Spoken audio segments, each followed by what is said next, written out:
Bendecimos, bendecimos, bendecimos a nuestro Dios por el privilegio de estar nuevamente compartiendo este tiempo de estudio bíblico y queremos iniciar con una oración y una alabanza a nuestro Dios.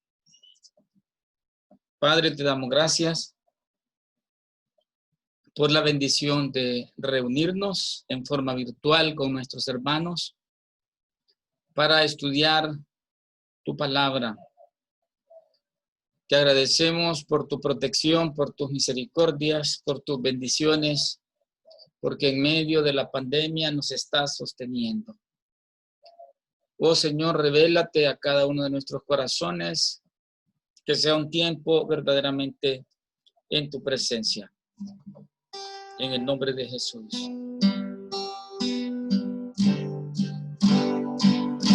En tu presencia pertenezco yo, en tu presencia, oh Señor mi Dios, en tu presencia es donde fuerte soy, allí buscaré tu gracia, Señor, y tu rostro de amor. En tu presencia, oh Dios, yo quiero estar donde el agua sane el dolor y en la roca pueda estar. Yo quiero ir donde el ardiente fuego no me queme, en tu presencia, oh Dios, en tu presencia pertenezco yo, en tu presencia, oh Señor mi Dios, en tu presencia es donde fuerte soy, allí buscaré tu gracia, Señor, y tu rostro de amor. En tu presencia, oh Dios, tú eres mi cimiento, confío en ti, Señor. Yo soy tu hijo y siervo, tú eres mi fuerza y canción, mi canción. En tu presencia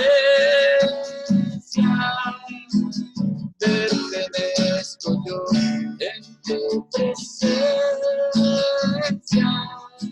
oh Señor mi Dios, en tu presencia es donde fuerte soy, allí buscaré tu gracia, Señor, y tu rostro de amor. En tu presencia, oh Dios, allí buscaré tu gracia, Señor, y tu rostro de amor. En tu presencia, oh Dios, en tu presencia, oh Dios.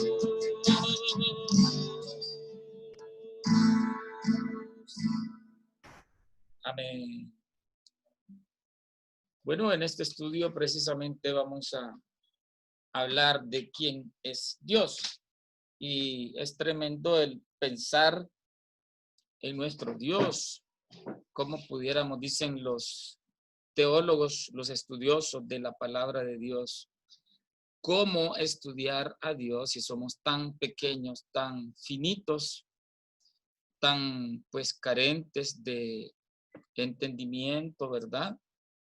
Y cómo poder estudiar a ese Dios tan maravilloso, tan grandioso, como es el único Dios verdadero. Pero cuando hablamos entonces de estudiar a Dios, pues nos podemos preguntar, ¿verdad? ¿Quién es Dios? ¿Cómo conocerlo? Cuando vemos esas nebulosas y esas fotografías que toman las sondas espaciales, nos preguntamos, ¿verdad?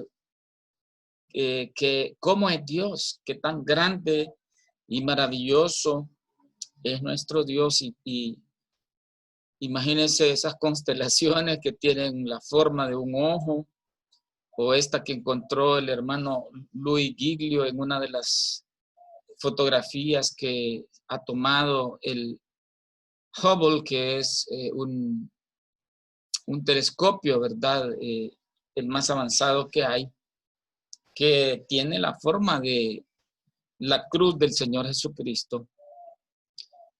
Y bueno, podríamos nosotros ver que hay personas, ¿verdad?, que pueden decir todos los caminos conducen a Roma,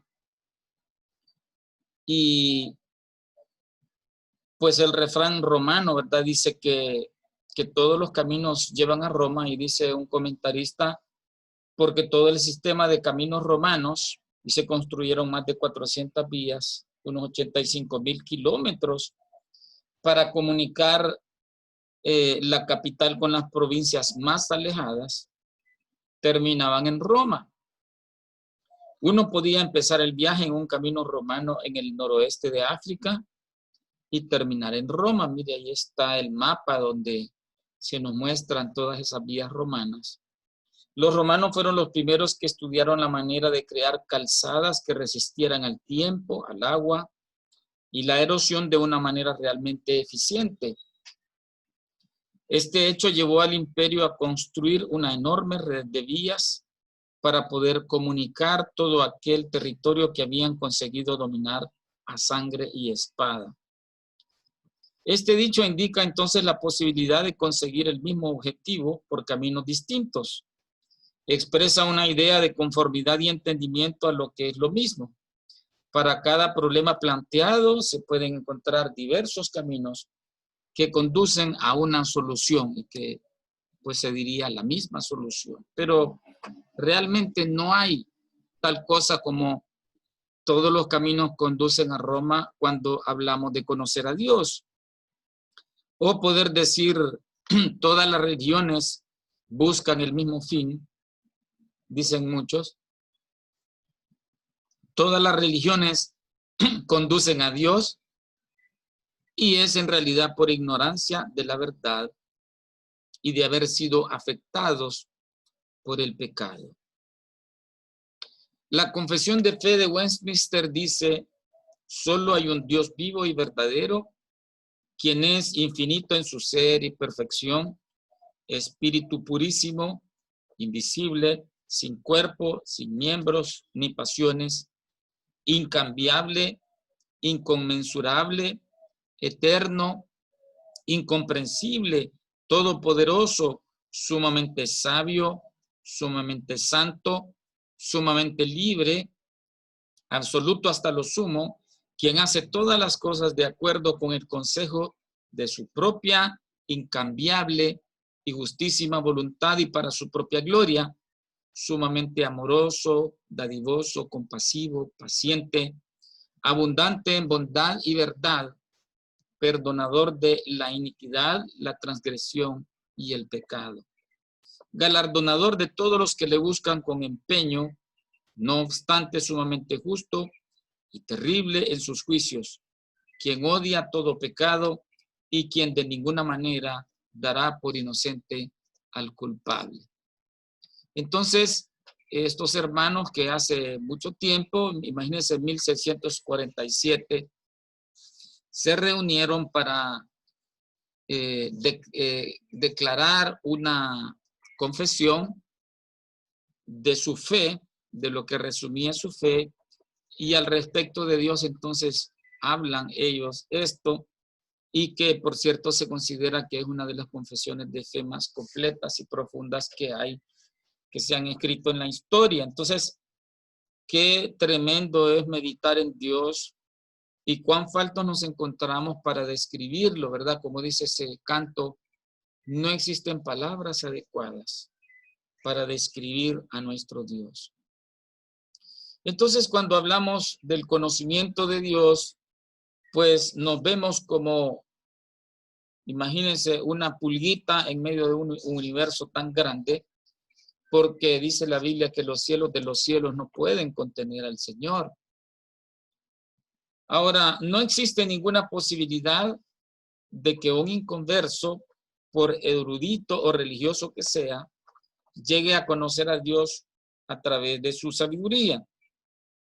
Quiere decir que la sabiduría humana, a pesar de que ha sido dada por Dios, por la afectación de el ser humano por el pecado, entonces no tiene posibilidad de entender o conocer a Dios, ¿verdad? Y hay personas que muy sabias pueden ser, ¿verdad? Y algunos lastimosamente se llenan de orgullo por sus conocimientos, por su sabiduría, por sus habilidades mentales y capacidades intelectuales, pero lastimosamente muchos de ellos niegan aún la existencia de Dios.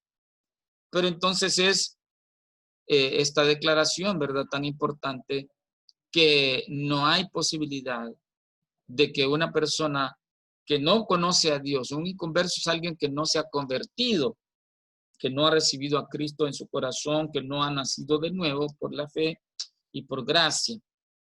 Dice la palabra de Dios en 2 Corintios 2:14, pero el hombre natural no percibe las cosas que son del Espíritu de Dios, porque para él son locura y no las puede entender, porque se han de discernir espiritualmente.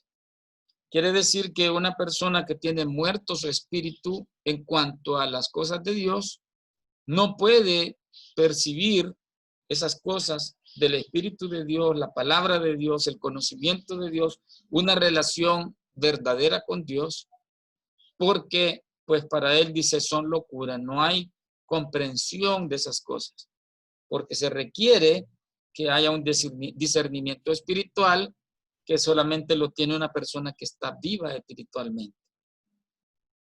Entonces, hablamos del conocimiento personal de Dios. Una cosa es saber o tener información de un tema, de una cosa, de una persona.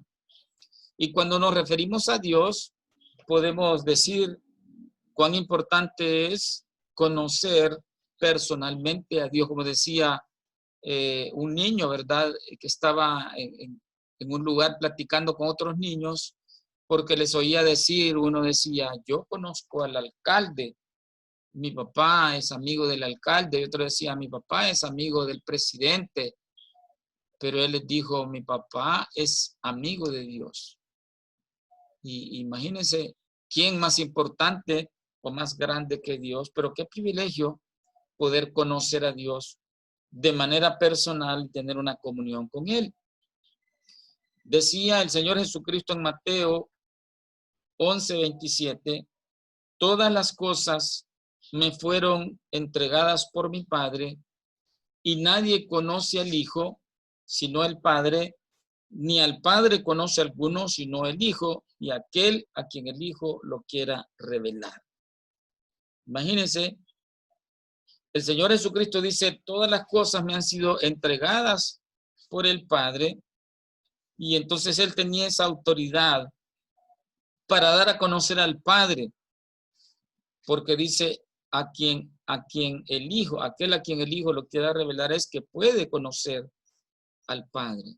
Entonces, la única forma en que el hombre puede conocer a Dios es a través de nuestro Señor Jesucristo, ¿verdad? La única forma en que el hombre puede conocer a Dios es por medio de nuestro Señor Jesucristo.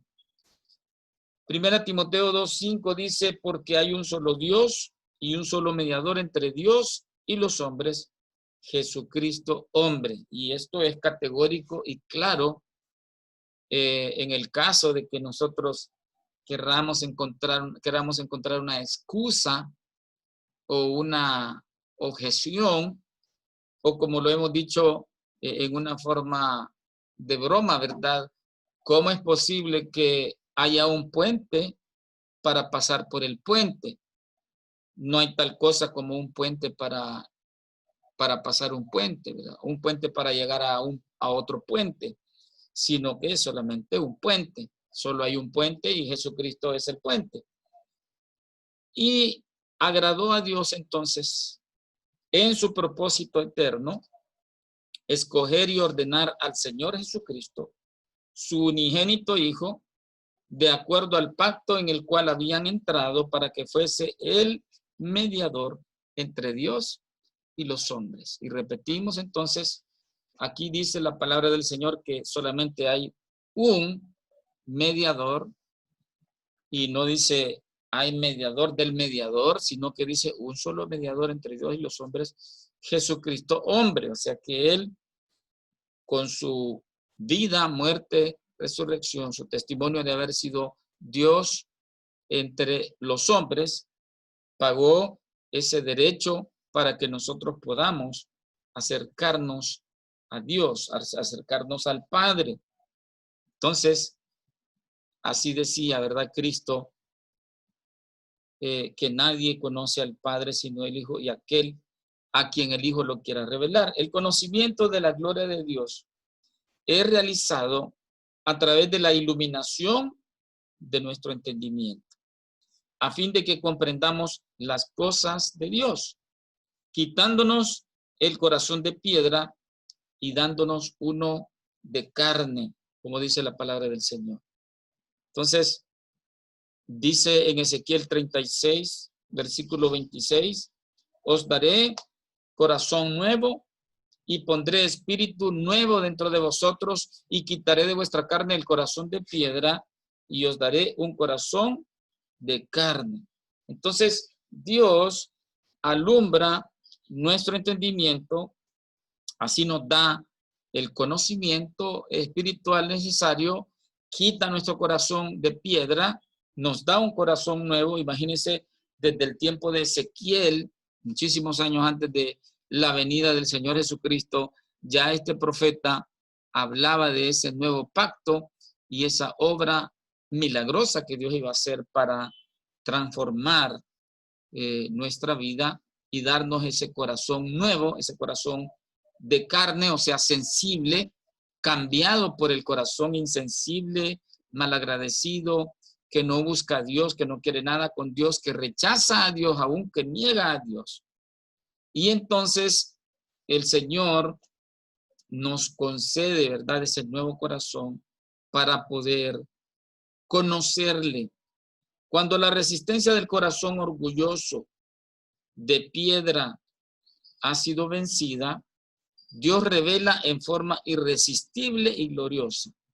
La hermosura de nuestro Señor es revelada a dicho corazón.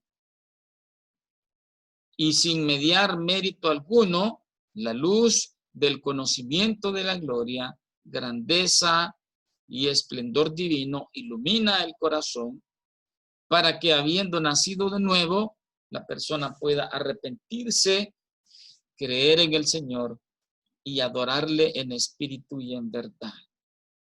Entonces, es maravilloso cómo Dios cautiva nuestro corazón y nos cambia internamente, y entonces por ese velo que es quitado podemos contemplar, como dice la palabra del Señor, como a cara descubierta la gloria del Señor, contemplar a Dios.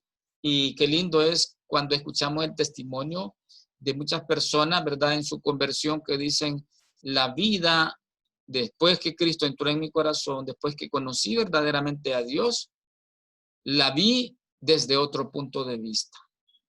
Y entonces ya no era aquella vida tediosa de pleitos y de competencia, ¿verdad? Y de verla en una forma negativa o amargada, sino la vida cobra verdadero sentido por el hecho de haber visto la gloria, la grandeza, el esplendor de Dios. Y entonces podemos haber sido iluminados, y con ese nuevo nacimiento podemos arrepentirnos de nuestros pecados de todo corazón. Podemos creer con esa fe que Dios mismo nos da en Cristo y en su sacrificio, y entonces procedemos a adorarle, que es el fin de el ser humano y el fin de todas las cosas, que todas las cosas estén sujetas al Señor y que toda la creación le adore. Y dice 2 de Corintios capítulo 4 versículo 6, porque Dios, que mandó que de las tinieblas resplandeciese la luz, es el que resplandeció en nuestros corazones para iluminación del conocimiento de la gloria de Dios en la faz de Jesucristo. Entonces, qué bendición que Dios es el que trae la luz a nuestra vista espiritual para conocer la gloria de Dios en la faz de Jesucristo. Por esta razón, dicho conocimiento se vuelve irresistible desde el punto de vista de que es tan glorioso y hermoso nuestro Señor, que cuando a una persona pecadora, sin mediar ningún mérito, la luz de ese conocimiento de la gloria y grandeza de Dios le es iluminado, y ese corazón se ve atraído al conocimiento y adoración del Señor, y le reconocemos como nuestro personal Señor y Salvador. Y qué bendición es entonces, ¿verdad?, encontrarnos con ese Dios que tal vez no sabíamos, no lo conocíamos sencillamente, ¿verdad? Que escuchábamos acerca de él, o como hay personas que dicen el colocho, ¿verdad?, el ser superior, el que está arriba, o Dios sencillamente a seca, ¿verdad? Cuando llegamos a un entendimiento verdadero de quién es, de qué tan grande es su amor, qué tan maravilloso es Él, y qué tan maravillosa su misericordia, su gracia para con nosotros, su salvación tan grande, entonces podemos proceder a adorarle al haber sido cautivados por ese amor tan maravilloso. Así que agradecemos al Señor por el privilegio de conocer al único Dios verdadero, y que ese conocimiento nos lleve a adorarle. Si usted todavía no le ha entregado su vida, si usted todavía no le conoce, porque hay personas que lo que hacen es decirle a un creyente, ¿verdad?, a un hermano, a un pastor: mire, ore por mí, ¿verdad?, pídale a Dios, usted que está cerca de Dios. Pero fíjese que Dios puede estar no solamente cerca de usted, sino en usted, si le rinde su corazón a Cristo. Si por gracia Él le visita y toca su corazón, dice: si oyereis hoy su voz, no endurezcáis vuestros corazones. Que el Señor le bendiga y que podamos crecer en la gracia y el conocimiento de nuestro Señor Jesucristo, en el conocimiento del Dios verdadero. Padre, te damos gracias por tu palabra y te damos gracias por el privilegio de conocerte como Señor, como Salvador, como Dios personal. Permite que muchas personas puedan proceder a ese arrepentimiento y a esa fe en Jesucristo, y que sus ojos puedan ser abiertos para poder ver tu gloria y tu grandeza. En el nombre de Jesús. Amén. Que el Señor le bendiga grandemente, y estamos entonces con la ayuda del Señor en una próxima reunión virtual.